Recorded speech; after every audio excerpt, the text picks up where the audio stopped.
In this video we're going to solve a set of simultaneous equations by finding the value of x, y and z that satisfies all three equations.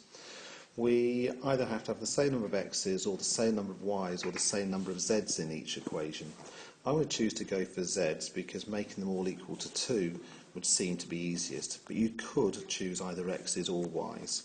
So I'm going to multiply the first equation by 2 to give me 2x plus 6y plus 2z equals negative 2. And I'm going to multiply the second equation by 2 as well. So that will give me 4x minus 2y minus 2z. I'm not concerned about one being positive and one being negative, equals 14. So now, if I look at these three equations here, they all have the same number of z's. And so what I'm going to do is I'm going to join those together in pairs to eliminate z from two different pairs, and then I'll have two equations in just x and y. So here's the three equations again. So I'm going to do the first equation, add the second equation, and the z's will cancel out.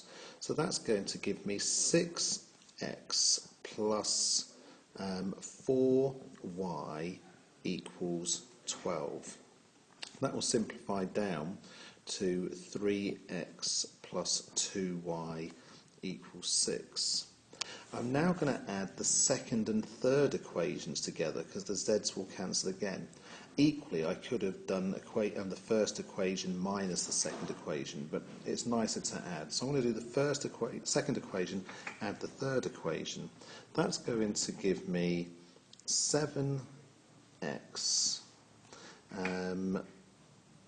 minus 4y equals 14.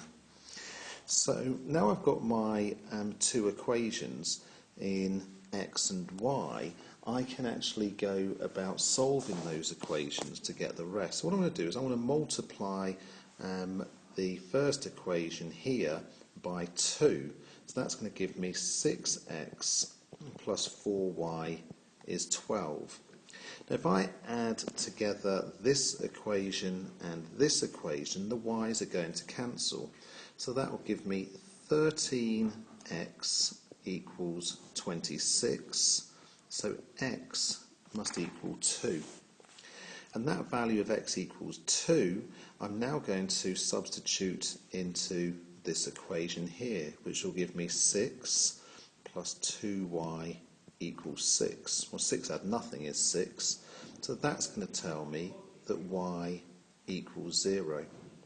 So now I've got the value for x and the value for y, I can substitute those two values back into one of the earlier equations, and I'm going to do it into the equation that we started off with, which was x plus 3y plus z equals minus 1.